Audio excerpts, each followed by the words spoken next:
Ibintu 10 abahakazi badashaka ko umenya. Uyu munsi tugiye kureba ibintu 10 hakazi badashaka ko abantu bamenya. Kubera yuko iyo abantu babyize biba bigoye cyane yuko babahakinga. Reka tubitangire kimwe kimwe. Icya mbere, password yoroshye iba yoroshye kuyitera. Ikintu cya mbere hakazi bishimira cyane ni password yoroshye. Hari abantu benshi bakoresha password nka 1 2 3 4 5 6, ijambo password cyangwa se umubare inshuro nyinshi. Aya ni amagambo abahakazi bagerageza mu masegonda make gusa. Niyo mpamvu password igomba kuba ifite inyuguti nini, inyuguti nto, imibare n'ibimenyetso. Ibi bituma hakazi agira ikibazo cyo kuba yayimenya. Icya kabiri, phone idafite security iba yoroshye gutera. Hari abantu benshi bagenda bakoresha telefoni zabo nta password cyangwa fingerprint. Iyo phone yawe iguye mu maboko y'umuntu utizeye, wenda wayitetse nk'ahantu akayifata, cyangwa se uyimutije wenda agiye nko guhamagara, abashobora kuba yasoma message, kureba amafoto, kwinjira muri email. Niyo mpamvu phone yawe iba igomba kugira security ikomeye. Icya gatatu, wifi ya public ishobora kuba umutego. Wifi y'ubuntu abantu bayikunda cyane, ariko rimwe na rimwe hakazi baba bashobora gukora wifi isa nk'iy'ukuri. Iyo uyinjiyemo baba bashobora kubona amakuru yawe. Niyo mpamvu atari byiza gukora ibintu by'ibanga ukoresheje public wifi cyangwa se wifi z'ahantu nyine abantu benshi bahurira. Icya kane, email zose niziba ari iz'ukuri. Hakazi bakoresha cyane email zo kubeshya abantu. Bashobora kohereza email isa nk'ivuye muri banke, company cyangwa social media, bakagusaba gushyiramo password yawe. Iyo uyishyizemo uhita uyibaha. Gatanu, link zose ntago zitekanye.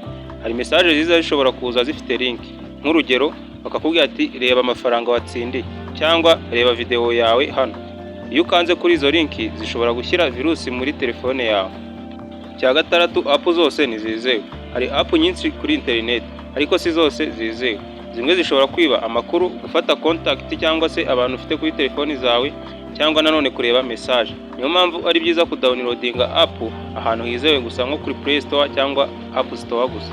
Karindwi, password imwe ntigomba gukoreshwa ahantu hose. Abantu benshi bakoresha password imwe kuri Facebook, email, Instagram cyangwa se bank. Iyo haka rero abonye password ukoresha, abashobora kwinjira muri byose. Niyo mpamvu ari byiza gukoresha password zigiye zitandukanye.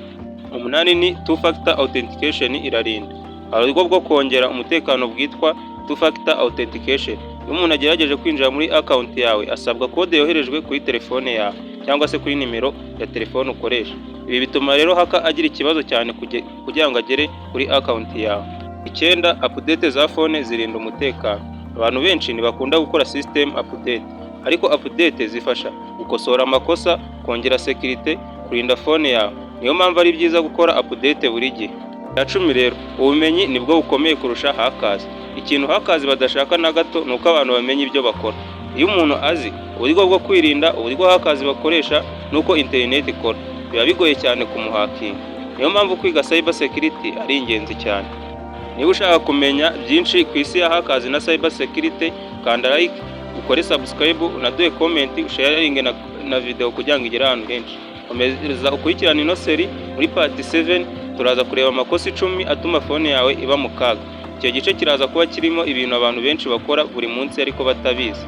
Rero nge twabanye nitwa James, komeje guhabwa ikaze kuri James Tech and AI. Murakoze.